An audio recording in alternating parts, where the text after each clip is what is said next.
form of a convenient personal loan. So, now that we understand how money is created by this fractional reserve banking system, a logical yet elusive question might come to mind. What is actually giving this newly created money value? The answer? The money that already exists. The new money essentially steals value from the existing money supply. For the total pool of money is being increased irrespective to demand for goods and services. And as supply and demand finds equilibrium, prices rise, diminishing the purchasing power of each individual dollar. This is generally referred to as inflation, and inflation is essentially a hidden tax on the public.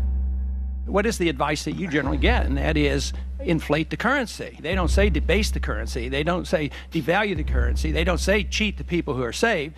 They say lower the interest rates. The real deception is when we distort the value of money. When we create money out of thin air, we have no savings, yet there's so-called capital.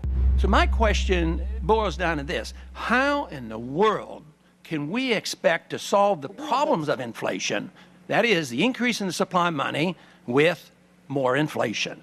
Of course, it can't.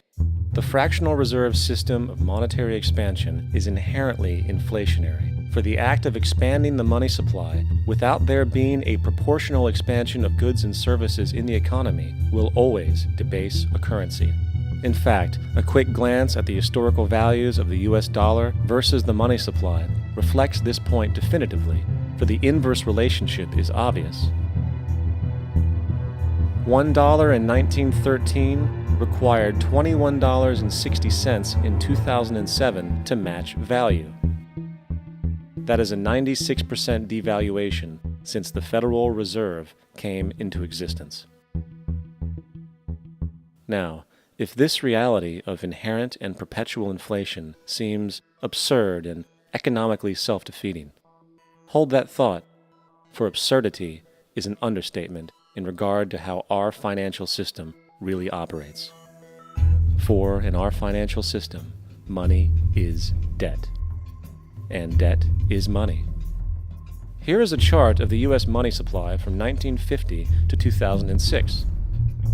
Here is a chart of the U.S. national debt for the same period. How interesting it is that the trends are virtually the same. For the more money there is, the more debt there is. The more debt there is, the more money there is. To put it a different way, every single dollar in your wallet is owed to somebody by somebody. For remember, the only way the money can come into existence is from loans. Therefore, if everyone in the country were able to pay off all debts, including the government, there would not be $1 in circulation.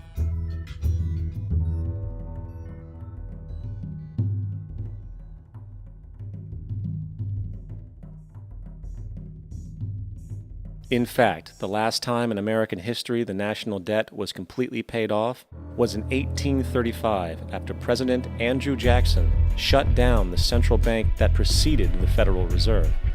In fact, Jackson's entire political platform essentially revolved around his commitment to shut down the central bank, stating at one point, "The bold efforts the present bank has made to control the government are but premonitions of the fate that awaits the American people should they be deluded into a perpetuation of this institution or the establishment of another like it." Unfortunately, his message was short-lived, and the international bankers succeeded to install another central bank in 1913, the Federal Reserve. And as long as this institution exists, perpetual debt is guaranteed. Now, so far we have discussed the reality that money is created out of debt, through loans. These loans are based on a bank's reserves, and reserves are derived from deposits. And through this fractional reserve system, any one deposit can create 9 times its original value, in turn debasing the existing money supply, raising prices in society. And since all this money is created out of debt and circulated randomly through commerce, people become detached from their original debt, and a disequilibrium exists where people are forced to compete for labor in order to pool enough money out of the money supply to cover their costs of living. As dysfunctional and backwards as all of this might seem, there is still one thing we have omitted from this equation. And it is this element of the structure which reveals the truly fraudulent nature of the system itself. The application of interest. When the government borrows money from the Fed, or when a person borrows money from a bank, it almost always has to be paid back with accrued interest. In other words, almost every single dollar that exists must be eventually returned to a bank with interest paid as well. But if all money is borrowed from the central bank and is expanded by commercial banks through loans, only what would be referred to as the principal is being created in the money supply. So then, where is the money to cover all of the interest that is charged? Nowhere. It doesn't exist.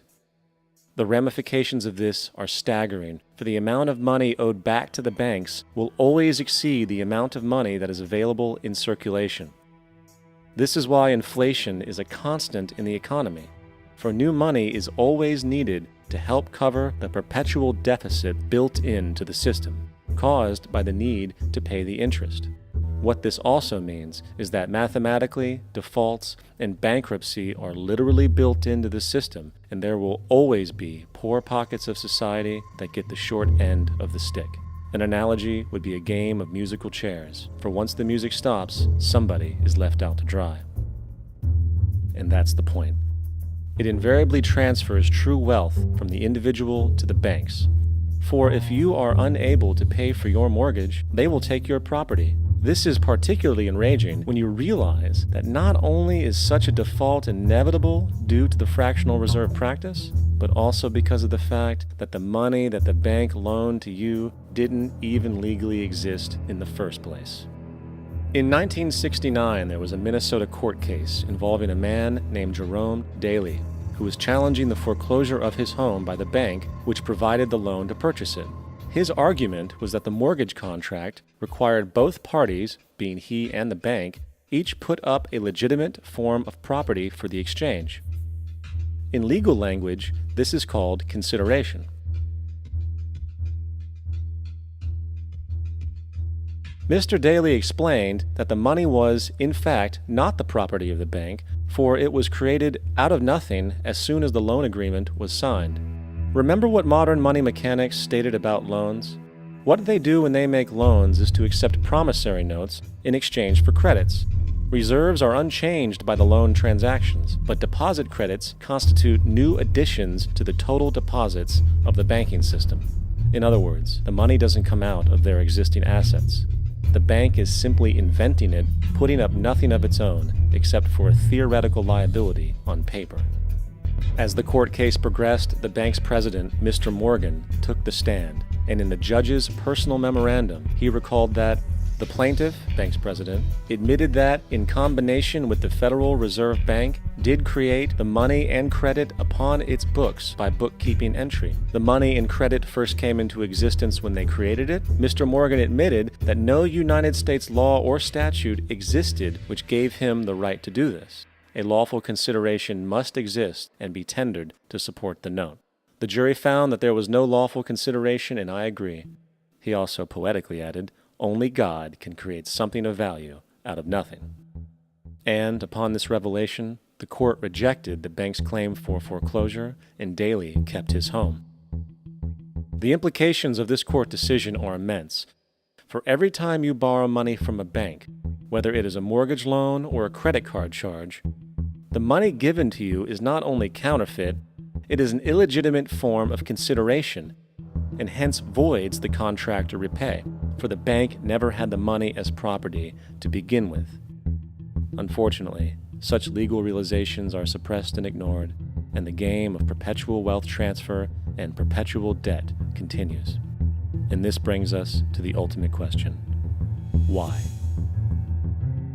During the American Civil War, President Lincoln bypassed the high-interest loans offered by the European banks and decided to do what the Founding Fathers advocated, which was to create an independent and inherently debt-free currency.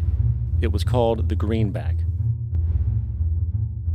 Shortly after this measure was taken, an internal document circulated between private British and American banking interests stated, Slavery is but the owning of labor and carries with it the care of laborers, while the European plan is that capital shall control labor by controlling wages.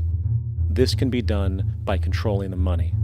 It will not do to allow the greenback, as we cannot control that.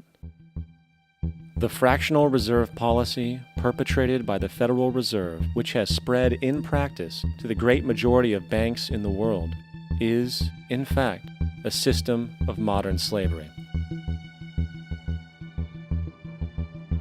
Think about it.